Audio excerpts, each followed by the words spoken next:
Bienvenue tout le monde. On va poursuivre notre étude sur l'apologétique, la défense de la foi, ce matin. Là, j'ai changé un petit peu de répertoire.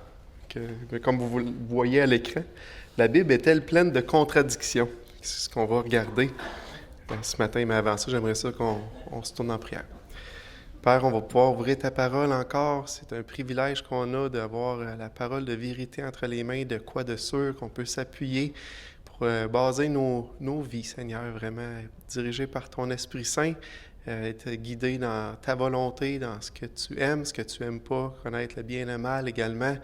Dans ta parole, on voit l'Évangile qui est amené, la bonne nouvelle de Jésus. Et Seigneur, ça c'est un autre grand guide dans nos vies, Seigneur, l'amour de Christ, la grâce, le pardon. Et c'est ce qu'on veut imiter également, Seigneur. Merci pour toutes ces richesses que tu nous accordes, au nom de Jésus compris. Amen. La Bible est-elle pleine de contradictions? Ça va être le thème qu'on va regarder. Puis, je fais toujours une petite partie apologétique. Fait que là, j'ai dit, ce coup-là, je vais la faire par rapport justement à l'idée qu'il faut défendre la foi. Parce qu'il y a des choses qui semblent contradictoires dans la parole. 1 Pierre 3, 15, 16, je lis toujours les mêmes. Fait qu'à chaque mois, on le revoit, ce verset-là. Mais sanctifiez dans vos cœurs Christ le Seigneur, étant toujours prêt à vous défendre, qui est le mot apologia, avec douceur et respect devant quiconque vous demande raison de l'espérance qui est en vous, ayant une bonne conscience, afin que là même où il vous calomnie, comme si vous étiez des malfaiteurs, ceux qui décrivent votre bonne conduite en Christ soient couverts de confusion. Là, Pierre, lui, nous encourage à être prêt à se défendre avec douceur et respect. Puis là, l'idée d'être aussi, c'est une défense un peu comme un plaidoyer. Fait qu'il y a vraiment une préparation à avoir. Puis c'est pas improvisé. Puis c'est vraiment qui fait partie de notre intellect. Puis là, Jésus, lui, il va dire dans Luc 12, 12, quand on vous mènera devant les synagogues, les magistrats, les autorités, ne vous inquiétez pas de la manière dont vous défendrez, ni de ce que vous direz, car le Saint-Esprit vous enseignera à l'heure même ce qu'il faudra dire. Puis le prochain, Luc 21, 12, 15. Mais avant tout cela, on mettra la main sur vous, on vous persécutera, on vous livrera aux synagogues, on vous jettera en prison, on vous mènera devant des rois, devant des gouverneurs à cause de mon nom. Cela vous arrivera pour que vous serviez de témoignage. Mettez-vous donc dans l'esprit de ne pas préméditer votre défense, car je vous donnerai des paroles de sagesse et une sagesse telle que vos adversaires ne pourront leur résister ou leur contredire. Pierre, il dit, soyez prêts à vous défendre, puis Jésus, il dit, ne vous inquiétez pas de comment vous allez vous défendre, le Saint-Esprit va vous le donner. Qu'est-ce qu'il faut faire? Se préparer ou pas se préparer? Y a-t-il une contradiction là-dedans? Fait que ça, c'est le premier point que je voulais qu'on regarde, juste par rapport même à la défense de la foi, puis je trouvais ça pas mal intéressant. Fait que dans le passage, Pierre, lui, quand il écrit, il s'adresse à une église dispersée, puis persécutée, discriminée, qui sont étrangers où ce qu'ils se retrouvent. Fait qu'ils vont vivre dans une culture qui va partager des valeurs différentes, des gens différents de eux. Ça va amener son lot de problèmes. Puis son désir à Pierre, c'est que les croyants soient prêts à garder un bon témoignage puis être capables de donner raison de leur espérance dans ces circonstances-là difficiles. Puis Jésus, lui, quand il parle, est-ce qu'il parle juste de circonstances un petit peu difficiles ou il parle de d'autres circonstances? Quand il parle, lui, il parle de moments de persécution intense, des moments de détresse, un peu une chasse aux chrétiens, une chasse à la foi où les gens ne veulent pas vraiment t'entendre, ils veulent te juger. C'est là qu'il n'est pas. Le but de Jésus, c'est adressé à des disciples qui allaient vivre des moments de persécution très intenses, où ils allaient être anxieux dans des circonstances extrêmes. Puis là, Jésus leur dit, faites confiance à Dieu. Le Saint-Esprit va s'occuper de vous puis donner des réponses dans le temps, dans ces temps-là, les paroles, des bonnes paroles, puis quoi dire. Fait que c'est comme deux cas différents, puis que le Seigneur adresse avec sagesse dans sa parole de deux manières différentes. Puis on peut le voir, on a un exemple de ça quand c'était le temps d'Étienne, où l'Église a commencé, c'était le premier qui a été persécuté, puis mis à mort pour sa foi. Il y en a d'autres qui avaient été arrêtés, mis en prison, mais là, c'était le côté extrême, où ce que là, ça a été poussé au plus haut point. Puis là, on va voir comment est-ce que dans tout ce qui se passe avec Étienne, le Saint-Esprit est toujours bien présent, puis là, comme Jésus l'avait dit. Hein? Acte 6, 9, 10, quelques membres de la synagogue dite des affranchis, de celle des Cyrénéens et celle des Alexandrins, avec des Juifs de Cilicie et d'Asie, se mirent à discuter avec lui, mais ils ne pouvaient résister à sa sagesse et à l'esprit par lequel il parlait. Fait que tu vois déjà, Étienne parlait par l'esprit dans ça. Puis là, tous ceux qui siégeaient au Sanhédrin, ayant le tribunal, puis là, dans ce cas-là, c'était vraiment une chasse aux sorcières, on peut dire, chasse à la croyance. Ils ont comme... Il y avait une haine qui s'était développée, puis ils voulaient commencer à mettre un point ferme, là, puis dire, OK, là, on ne peut pas juste les arrêter, on les met même à mort. Tous ceux qui siégeaient au Sanhédrin, ayant les regards sur Étienne, son visage lui parut comme celui d'un ange. Même sa physionomie devant tout ce qui se passait, on ne voit pas un Étienne, « Oh, je vais me faire tuer, il faut que j'essaie de bien parler. » Puis non, il parle par l'esprit, puis même sa physionomie n'était pas impactée, il n'est pas changé, pas crispé, pas stressé, comme un ange. Je trouve ça vraiment impressionnant.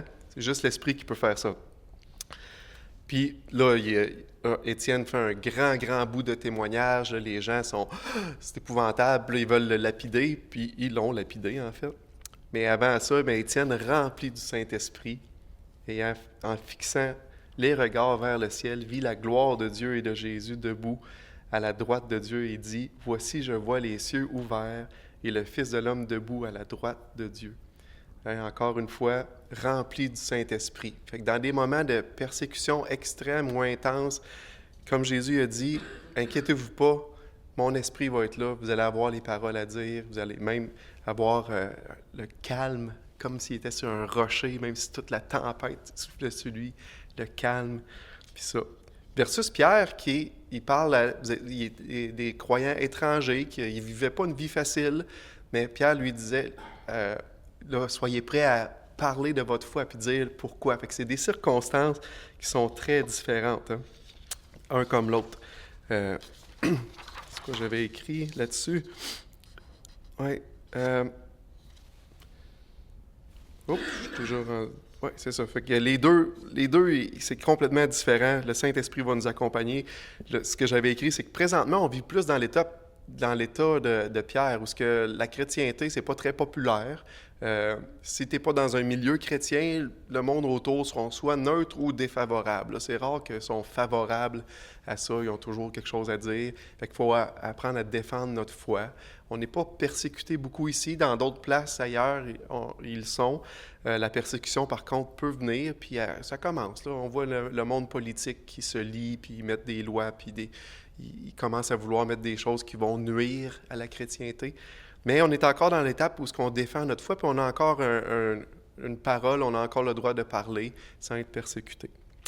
Mais le jour que ça va arriver, on peut s'appuyer sur les promesses que Jésus nous a faites, puis avoir pas en tête de comment je vais parler, comment je vais me défendre. Si ces persécutions-là intenses arrivent jusqu'à emprisonnement, mort, l'Esprit de Dieu va être avec nous. Fait que ça, c'était la première genre de... Est-ce que la Bible est pleine de contradictions? C'est pas une contradiction, ce qu'on voit là. C'est deux situations différentes que l'Esprit a adressées pour nous, pour notre instruction.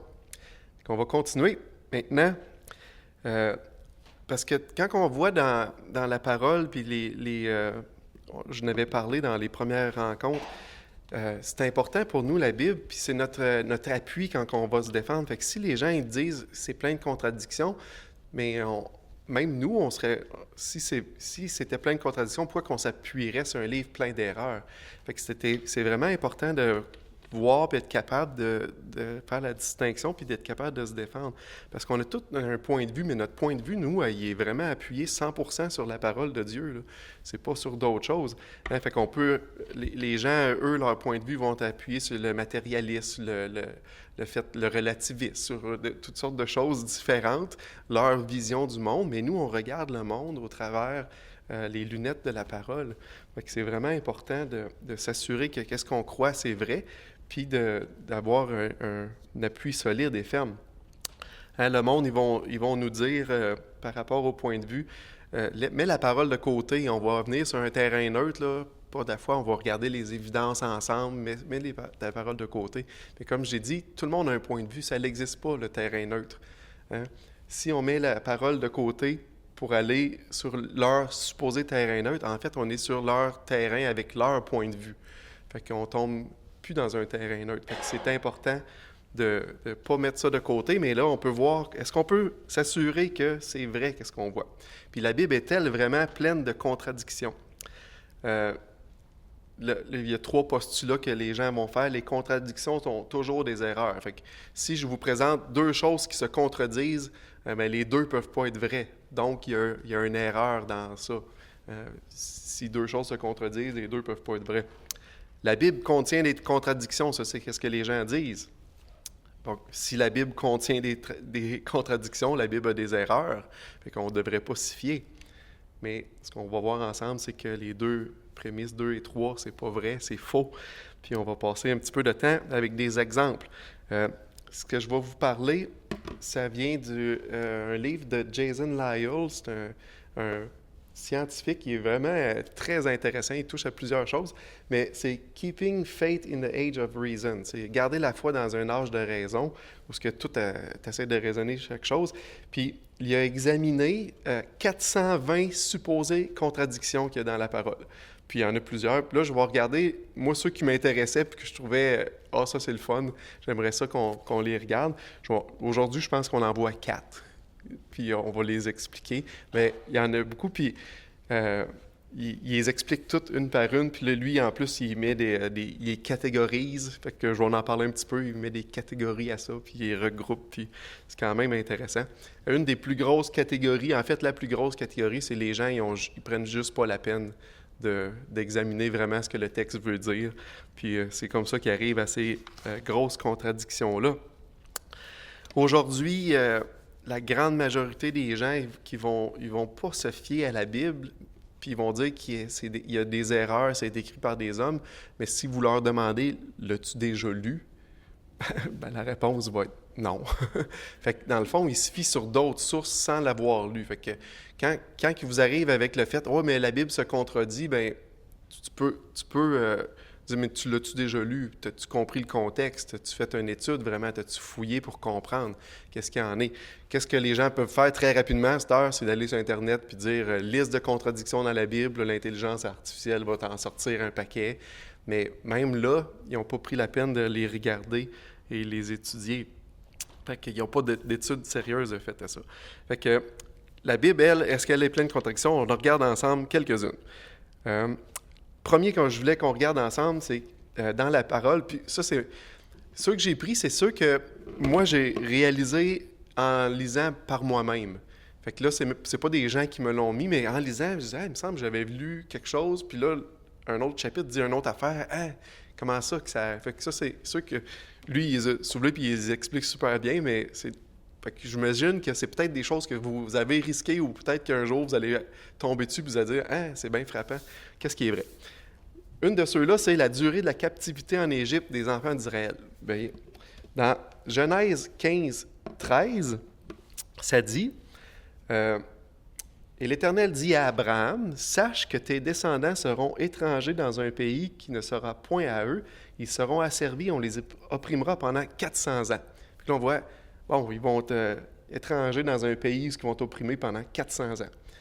Dans Exode, le même auteur, Moïse, dans Exode 12, 40, il dit « Le séjour des enfants d'Israël en Égypte fut de 430 ans. Et au bout de 430 ans, le jour même, toutes les armées de l'Éternel sortirent du pays d'Égypte. » Alors, c'est-tu 400 ou 430?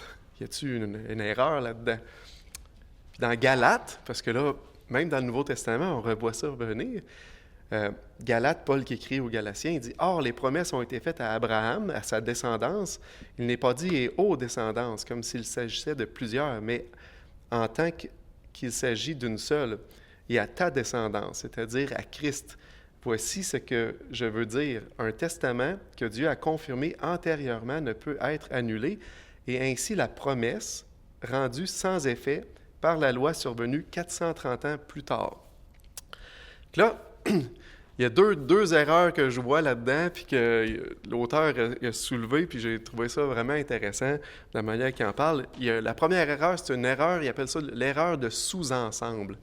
Là, je vous dis ça, qui a un point d'interrogation d'en face? Qu'est-ce que je veux dire par ça?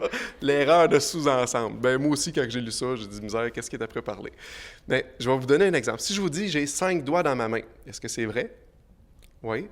Mais si je vous dis, j'ai 10 doigts dans ma main, est-ce que c'est encore vrai? Dans mes mains, c'est encore vrai? Oui, hein? Fait que c'est juste quel ensemble qu'on regarde. Si je parle de mon corps au complet, j'ai 10 doigts, mais ça inclut que je n'ai 5 dans chaque main. Fait que le 5 est un sous-ensemble du 10. Mais de la même façon, le 400 est un sous-ensemble du 430. Puis là, je vais vous l'expliquer un petit peu. Puis l'autre point aussi, c'est qu'il n'y a aucune place dans la parole qui dit que l'auteur arrondit pas, parce que vous voyez toujours des chiffres arrondis au zéro, là.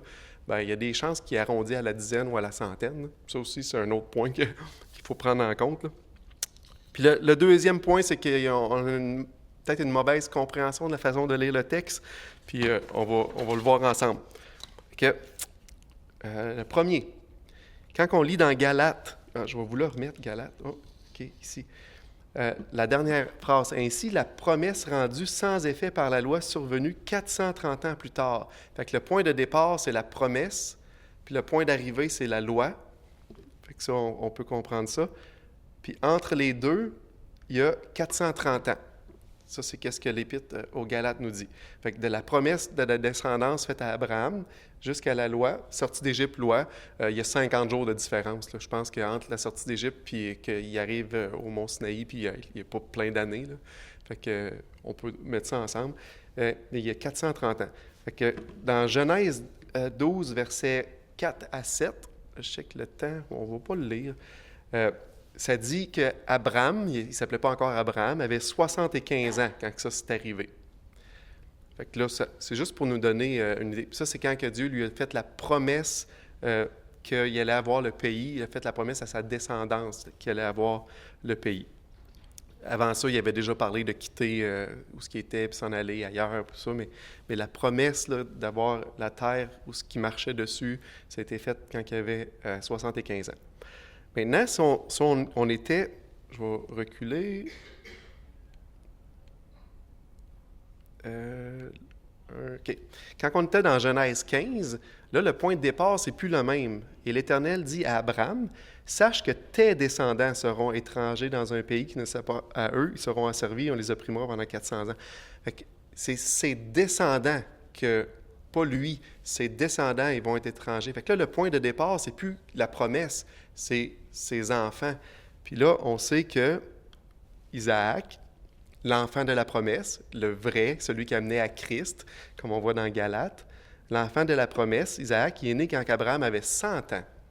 Fait que là, ça fait 25 ans de différence, mais on voit que si on arrondit, ça ferait 405 ans, puis je pense que c'est arrondi, ces chiffres-là, mais la centaine la plus proche, ça aurait été 400 ans.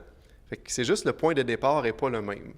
Fait qu'on arrive à ça. Il y a l'explication aussi que c'est arrondi. Fait que là, c'est ça que j'appelais un sous-ensemble. Le sous-ensemble, c'est que tu pars de Isaac à la sortie d'Égypte ou la loi. Puis ça, c'est une partie qui est englobée dans le 430, qui est quand est-ce que Dieu a fait la promesse à Abraham. Fait que ça peut nous donner une réponse qui est très logique de qu'est-ce qui est là dans le texte. Puis le texte ne devient plus une contradiction. Puis c'est facilement, c'est explicable. Je vais vous avouer que je ne l'avais pas compris comme ça. Moi, j'avais toujours pensé que ça doit être juste un problème d'arrondissement. Puis, fait que ça donne quand même une bonne idée. Deuxième, combien d'aveugles Jésus a-t-il guéri à Jéricho? Si vous lisez les évangiles, puis ça, on ne s'en rend pas compte tout de suite. C'est après plusieurs lectures qu'on fait ou quand on fait une étude pour comparer, mettons quelqu'un explique le texte, là, il est dans Matthieu, puis là, il dit « je vais aller voir les évangiles qui sont semblables, qu'est-ce qu'eux comptent, voir s'il y a des détails un petit peu. » Puis là, tu te rends compte, des fois, il y a 2 aveugles, des fois, il y a 1 aveugle. C'est quoi la vérité? Est-ce qu'il y a une contradiction là? Matthieu 28, 20. « Et voici 2 aveugles assis au bord du chemin, entendirent que Jésus passait et crièrent « Aie pitié de nous, Seigneur, fils de David. » Ça, c'est le récit de Matthieu. Marc, lui, il dit Ils arrivèrent à Jéricho, au même endroit. Et lorsque Jésus en sortit avec ses disciples et à une assez grande foule, le fils de Timée, Bartimée, mendiant aveugle, était assis sur le bord du chemin. Fait que là c'est Bartimée qui est à la même place, mais là, Marc nomme une personne. Puis Luc 18, 35, comme Jésus approchait de Jéricho, un aveugle était assis au bord du chemin et mendiait. Fait que là, Luc lui dit qu'il y en avait un aveugle. Là, je disais, comment ça s'explique, ça? Pourquoi un, deux, les autres, un? En fait, qu'est-ce que Jason Lyell me fait remarquer et que je vous annonce aujourd'hui, c'est que Marc et Luc ne disent pas qu'il y en avait seulement un. Même chose avec Matthieu. Matthieu ne dit pas qu'il y en avait seulement deux. Ça, c'est une affaire qu'il faut voir. On ne peut pas tirer une conclusion avec une absence d'information. S'il n'y a pas l'information, ça ne veut pas dire qu'il y en avait juste un.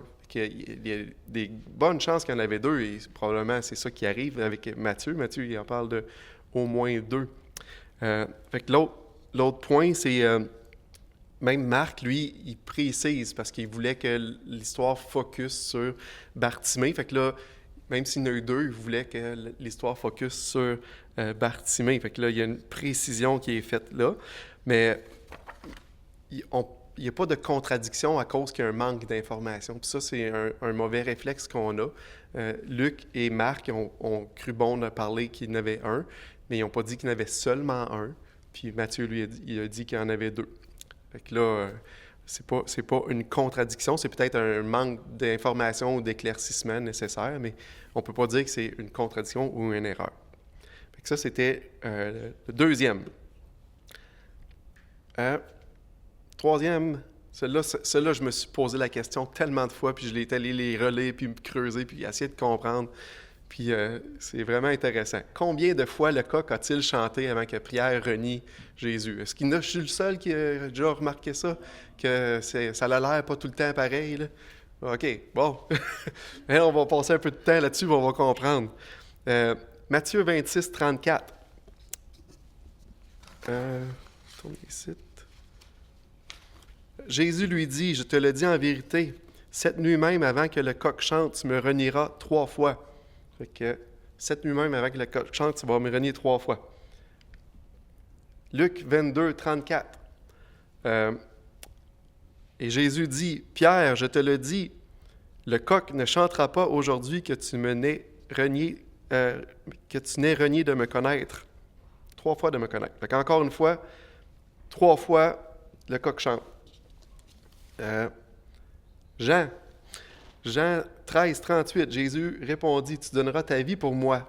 En vérité, je te le dis, le coq ne chantera pas que tu ne m'aies renié 3 fois. » Puis là, on arrive à Marc. Marc, lui, a une version un peu différente.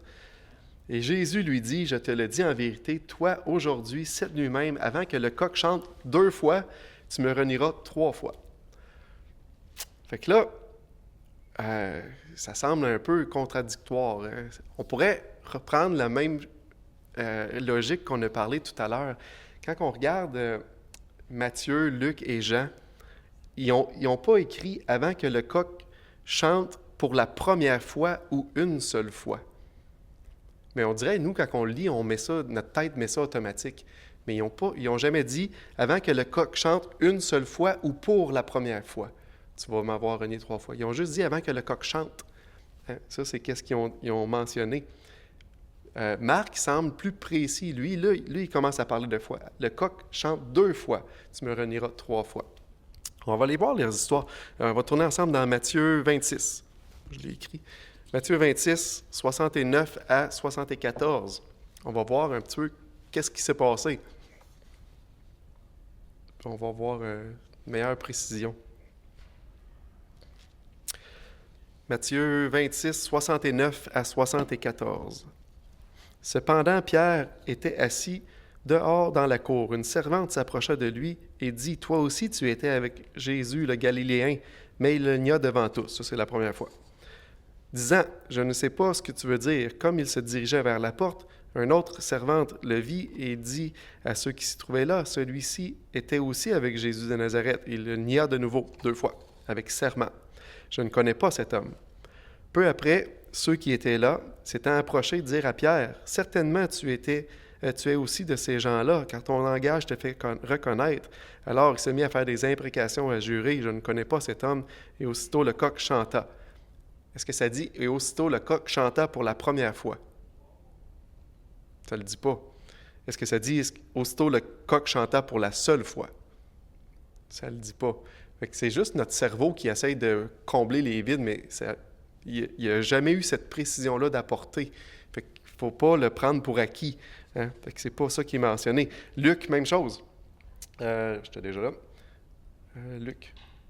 Luc 22, on va lire les versets 56 à 60. On va laisser là. Luc 22, 56 à 60. Une servante que je vis assise devant le... une servante qui le vit, devant le feu, fixa les regards et dit, « Cet homme était aussi avec lui, mais il le nia en disant, « Femme, je ne le connais pas. » Peu après, un autre, l'ayant vu, dit, « Tu es aussi de ces gens-là. » Pierre dit, « Homme, j'en suis pas. » Environ 1 heure plus tard, un autre insistait, disant, « Certainement, cet homme était aussi avec lui, car il est galiléen. » Pierre répondit, « Homme, je ne sais pas ce que tu dis. » Au même instant, comme il parlait encore, le coq chanta pour la première fois. Non, le coq chanta la seule fois. Non, ça ne le dit pas. Hein? Fait que c'est nous qui avons la fausse idée de le remplir. Dans Jean 18, quand Jésus annonce que Pierre va le renier, c'est dans Jean 13, ça se passe dans Jean 18 après. Les autres, c'était tout dans le même passage, ça se suivait. Là. Jean, lui, c'est beaucoup plus tard qu'il en parle. Puis Jean, il ne va pas dans les mêmes détails. Jean 18, 25 à 27, ça dit « Simon-Pierre était là et se chauffait, et on lui dit, « Toi aussi, n'es-tu pas de ses disciples? » Il le nia, ça on pourrait dire la première fois, il dit « Je n'en suis point. » Un des serviteurs du souverain sacrificateur, parent de celui à qui Pierre avait coupé l'oreille, dit « Ne t'ai-je pas vu aussi dans le jardin, avec lui dans le jardin? » Pierre le nia à nouveau, et aussitôt le coq chanta pour la première fois. Non, aussitôt le coq chanta. Mais Jean, lui, il parle juste dans Jean 13, ça disait 3 fois, mais il ne relate pas les 3 fois plus tard. Ça ne veut pas dire qu'il n'a pas eu 3. C'est juste absent. Mais il a cru bon de lui d'en mettre juste 2. Mais maintenant, si on voit l'histoire de Marc, 14, on va lire les versets 67 à 72. Marc 14, 67 à 72. Voyant Pierre qui se chauffait, elle le regarda et lui dit, « Toi aussi, tu étais avec Jésus de Nazareth. » Il le nia en disant, « Je ne sais pas, je ne comprends pas ce que tu veux dire. » Puis il sortit pour aller dans le vestibule et le coq chanta. Oh, le coq chante une première fois. La servante, l'ayant vu, se mit à nouveau à dire à ceux qui étaient présents, « Celui-ci est de ces gens-là. » Et il le nia de nouveau. Peu après, ceux qui étaient présents lui dirent encore à Pierre, « Certainement tu es de ces gens-là, car tu es galiléen. » Alors il commença à faire des imprécations et à jurer, « Je ne connais pas cet homme dont vous parlez. » Aussitôt, pour la seconde fois, fait qu'on peut comprendre que tantôt c'était la première fois, le coq chanta. Et Pierre se souvint de la parole que Jésus lui avait dite, « Avant que le coq chante 2 fois, tu me renieras 3 fois. » Et en y réfléchissant, il pleurait. Fait que, il n'y a pas de contradiction dans le texte. Marc est seulement plus précis. Les autres, ils n'ont jamais dit que le coq avait chanté seulement 1 fois ou c'était la première fois qu'il chantait. Mais Marc, lui, est plus précis. Puis qu'est-ce qui est intéressant, c'est que selon l'histoire, Marc, qui aurait écrit l'Évangile, avait reçu l'Évangile de qui? De Pierre. Est-ce que Pierre, il pouvait être plus précis dans ce que Jésus lui avait dit, puis dans les remords qu'il avait sentis après, puis y réfléchir? Je pense que oui. Puis ça fait beaucoup de sens que ce soit cet Évangile-là qui est plus précise. Pierre, il a donné les détails de ce qui s'est passé à ce moment-là précis. Hein? Fait qu'il n'y a pas de contradiction. Marc est plus précis. On peut vraiment s'y fier, c'est pas inventé. Marc a reçu ça de Pierre. C'est vraiment intéressant. Fait que moi, quand j'ai compris ça, je disais « Ah, c'est bien le fun ». Je ne mettais pas en doute la parole, mais je trouvais ça bizarre que ça ne semblait pas fitter. Le dernier que je veux regarder ensemble, oui, on a le temps. Combien d'hommes étaient possédés? Ça aussi, ça chicote un petit peu. Ils arrivèrent de l'autre bord, dans Marc 5, 1 et 2, de la mer, dans le pays des Gadaréniens. Aussitôt Jésus hors de la barque, vint au-devant de lui un homme sortant des sépulcres et possédé d'un esprit impur. Puis là, on connaît l'histoire de Légion, où ce que Jésus chasse le démon, vont dans les pourceaux. Luc, lui, il va dire, ils abordèrent dans le pays des Géraséniens, qui est la même place, là, qui était vis-à-vis de la Galilée. Lorsque Jésus fut descendu à terre, il vint au-devant de lui un homme de la ville qui était possédé de plusieurs démons. Depuis longtemps, il ne portait point de vêtements et avait sa demeure non dans une maison, mais dans les sépulcres. Là, Luc, il nous parle d'un homme. Matthieu, lui, lorsqu'ils furent sur l'autre bord, dans le pays des Gadaréniens, 2 démoniaques, sortant des sépulcres, vinrent au-devant de lui. Il était si furieux que personne n'osait passer par là. Là, on lit ça, et on dit, il y en a-tu un ou il y en a 2? Ça ressemble-tu aux autres qu'on a vus tout à l'heure? Est-ce que Matthieu et Marc ont dit qu'il y en avait seulement un? Ils n'ont pas dit ça, qu'il y en avait seulement un. Ils ont focusé sur une personne. Puis qu'est-ce qui est intéressant, si vous voulez tourner dans vos Bibles, dans Marc 5, les versets 15 à 20, on voit le reste de l'histoire. Qu'est-ce que Marc a voulu focusser dans le reste de son histoire? Marc 5, 15 à 20. Ils vinrent auprès de Jésus et virent le démoniaque, celui qui avait eu la légion, assis, vêtu dans son bon sens. Ils furent saisis de frayeur. Ceux qui avaient vu ce qui s'était passé leur racontèrent ce qui était arrivé au démoniaque et au pourceau. Alors ils se mirent à supplier Jésus de quitter leur territoire. Comme il montait dans la barque, celui qui avait été démoniaque lui demanda la permission de rester avec lui. Jésus ne lui permit pas, mais il lui dit, « Va dans ta maison, va vers les tiens et raconte-leur tout ce que le Seigneur t'a fait et comment il a eu pitié de toi. » Il s'en alla et se mit à publier dans la Décapole tout ce que Jésus avait fait pour lui, et tous furent dans l'étonnement. On aurait pu, je ne prendrai pas le temps, lire la même chose dans l'Évangile de Luc, les versets 36 à 39. C'est à peu près la même chose. Fait que Luc et Marc parlent qu'il y en avait un démoniaque, qu'ils ont chassé, les démons sont allés dans les pourceaux, puis après ça, on voit cet homme-là vêtu bien, à côté de Jésus. Là, les gens voient ça, « Ah, va-t'en! » Puis là, le démoniaque avec qui les démons avaient été chassés parle avec Jésus, puis lui dit, « Est-ce que je peux venir avec toi? » Jésus lui dit, « Non, mais va propager qu'est-ce que j'ai fait. Va dire aux autres qu'est-ce que j'ai fait. » Fait que Marc et Luc focusent toute leur histoire sur une personne.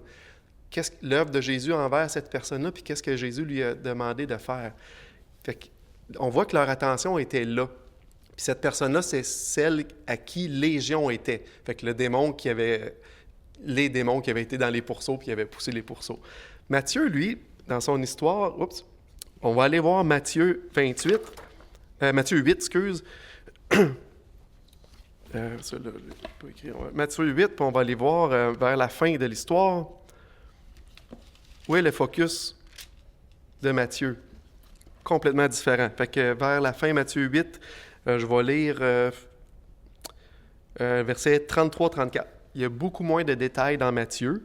Puis là, à la fin, ça dit, « Ceux qui les faisaient paître s'enfuirent et allèrent dans la ville raconter tout ce qui s'était passé et ce qui est arrivé aux démoniaques au pluriel. Alors toute la ville sortit à la rencontre de Jésus et dès qu'ils le virent, ils le supplièrent de quitter leur territoire. » Aucun détail sur c'était qui, l'idée qu'il était là vêtu comme il faut, qu'un des deux a parlé avec Jésus. Fait qu'on voit que Matthieu, lui, il n'avait pas ce souci-là du détail de qu'est-ce qui s'est passé après versus les deux autres, Marc et Luc, qu'eux, ils ont parlé d'un démoniaque qui a chassé parce qu'ils voulaient parler du reste de cette histoire-là. Matthieu, lui, il dit qu'il y en avait 2. Un que les pourceaux, probablement qu'on réalise avec ça, puis l'autre, bien, dans l'histoire, il ne s'est rien passé avec. C'est Marc puis Luc, ils n'en parlent pas, ils n'en reparlent pas, puis Matthieu, il ne donne aucun détail. Fait que c'est juste montrer un petit peu, le focus est différemment. Marc et Luc, ils n'ont jamais dit qu'il y en avait seulement un, puis eux, ils ont focusé sur une personne, celui qui avait les démons, qui avait été chassé, puis qui était vêtu, puis qui voulait rester avec Jésus. Ils ont focusé sur lui. On peut penser que, avec Matthieu, c'est qu'il y en avait en fait 2, puis l'autre, il n'avait pas le même cœur de vouloir rester avec Jésus. Il n'y avait probablement pas aussi une légion qui est sortie de lui, puis c'est ça. Fait que c'était différent, mais c'est pas, encore une fois, c'est pas une contradiction. Puis moi, ça me fait, c'est vrai, ça. Je pense qu'on réfléchit juste pas assez. On évite à sauter aux conclusions sans avoir ces détails-là. Il est 35, je pense, pas mal l'heure des questions. S'il y a des questions, mais là, il y en a eu 4. Là. Mais j'aimerais ça, le prochain coup, d'en voir d'autres aussi. Si vous n'avez en tête, là, mon prochain, moi, c'est en avril. Il y a Eric qui va passer en avril, mais je me souviens plus. Mais parlez-moi-en, puis je vais essayer de les adresser ceux-là, si vous avez des contradictions qui vous sautent. Puis sinon, je vais prendre ceux que moi aussi, j'avais détectés en lisant, là, parce qu'il y en a plusieurs que c'est des chiffres, puis c'est comme peu d'intérêt. Là. Mais il y en a quand même qu'on peut voir là, qui sont intéressantes à adresser.